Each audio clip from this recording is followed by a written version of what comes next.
ஓம் தத்புருஷாய வித்மஹே மகாதேவாய தீமஹி தன்னோ ருத்ர பிரசோதயாத். அனைவருக்கும் இனிய புத்தாண்டு வாழ்த்துக்கள்.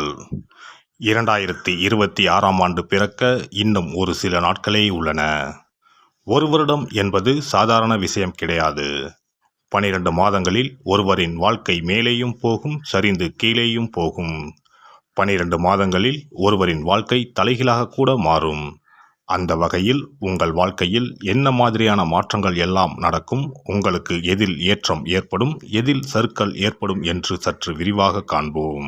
இந்த ஆண்டின் தொடக்கத்தில் கிரகநிலைகள் என எடுத்துக்கொண்டால், குடும்பஸ்தானத்தில் சந்திர பகவானும், சகோதரஸ்தானத்தில் குரு பகவானும், புத்திரஸ்தானத்தில் கேது பகவானும், பாக்கியஸ்தானத்தில் சூரியன், செவ்வாய், புதன், சுக்கிர பகவானும் உள்ளனர்.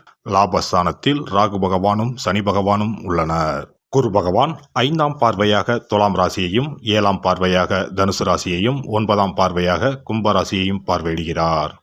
சனி பகவான் 3ஆம் பார்வையாக மேச ராசியையும், 7ஆம் பார்வையாக சிம்ம ராசியையும், 10ஆம் பார்வையாக விருச்சிக ராசியையும் பார்வையிடுகிறார்.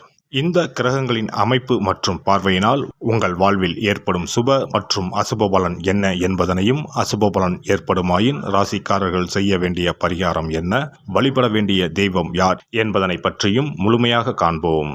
பிறக்கப் போகும் இந்த புது வருடம் உங்கள் வாழ்வில் வளமும் நலமும் செல்வ செழிப்பும் பெற்று வாழ்வில் உயரிய நிலையை அடைய எல்லாம் வல்ல எம்பெருமானை வேண்டி விரும்பி கேட்டுக்கொள்கிறேன். விருச்சிக ராசி அன்பர்களே, இந்த ஆண்டு மனதில் புதுவிதமான தன்னம்பிக்கையுடன் செயல்பட்டு வெற்றி காண்பீர்கள்.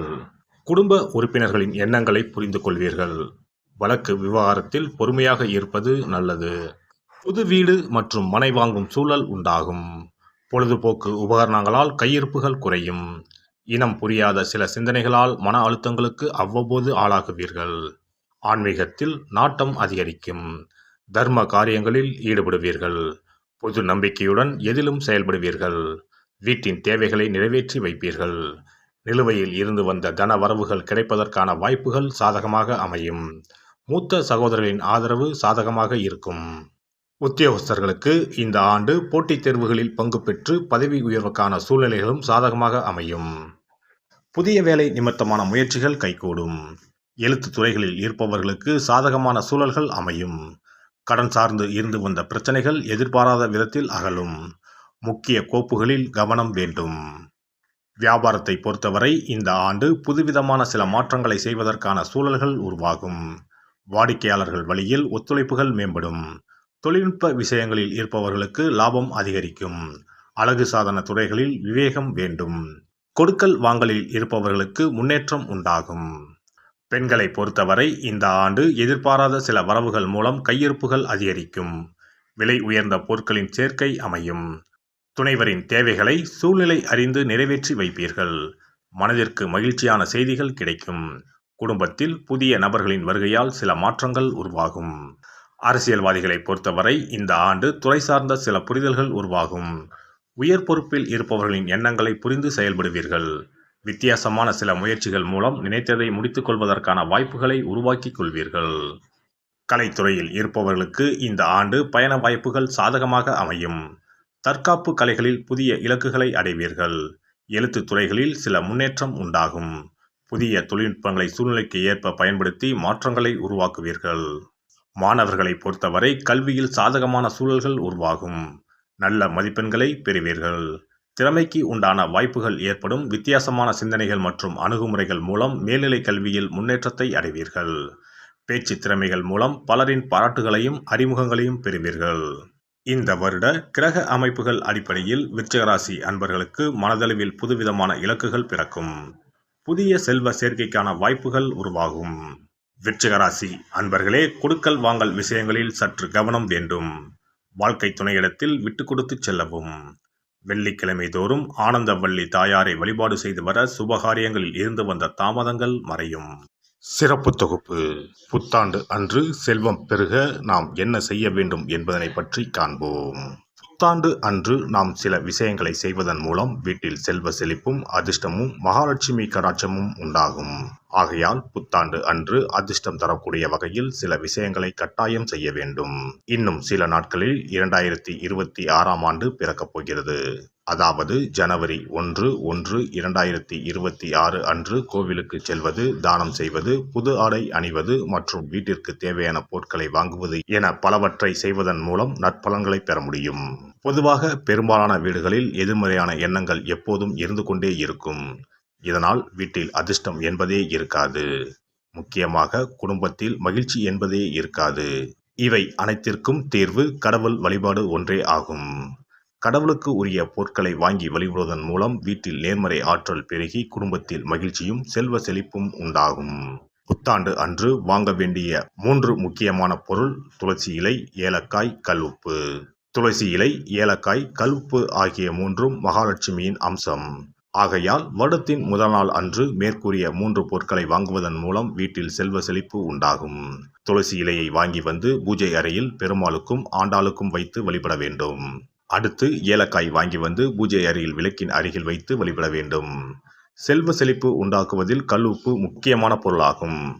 ஆகையால் கல்உப்பை வாங்கி கட்டாயமாக பூஜை அறையில் வைத்து வழிபட வேண்டும். வாங்க வேண்டிய பிற பொருட்கள் என எடுத்துக்கொண்டால் மல்லிகைப்பூ, மஞ்சள், குங்குமம், சர்க்கரை, இனிப்பு, பசும்பால், குத்துவிளக்கு ஆகியவற்றையும் வாங்கலாம். புத்தாண்டு அன்று அதிகாலை எழுந்து குளித்து பிரம்ம முகூர்த்தத்தில் பூஜை அறையில் விளக்கேற்றி வழிபட வேண்டும். அடுத்து கோவிலுக்கு சென்று அபிஷேக பொருள் வாங்கி கொடுத்து தரிசனம் செய்ய வேண்டும். முக்கியமாக புத்தாண்டு அன்று ஏழை எளியவர்களுக்கு தானம் செய்ய வேண்டும். மேலும் அறுசுவை உணவுகளை சமைத்து கடவுளுக்கு படையலிட்டு வழிபடுவது நல்லது. புத்தாண்டு அன்று பிறருக்கு கடன் தரக்கூடாது. நல்ல நாட்கள் மற்றும் விசேஷ நாட்களில் பிறருக்கு கடன் கொடுப்பதன் மூலம் வீட்டில் அதிர்ஷ்டம் குறையும். ஆகையால் சுப நாட்களில் பிறருக்கு கடன் அளிப்பதை முற்றிலும் தவிர்த்து விடுங்கள். புத்தாண்டில் நமக்கு நன்மைகள் அதிகம் நடைபெற வேண்டும். 2025ஆம் ஆண்டில் சந்தித்த பிரச்சனைகள், துன்பங்கள், போராட்டங்கள், கஷ்டங்கள் ஆகியவற்றில் இருந்து விடுபட வேண்டும் என்பதே அனைவரின் விருப்பம்.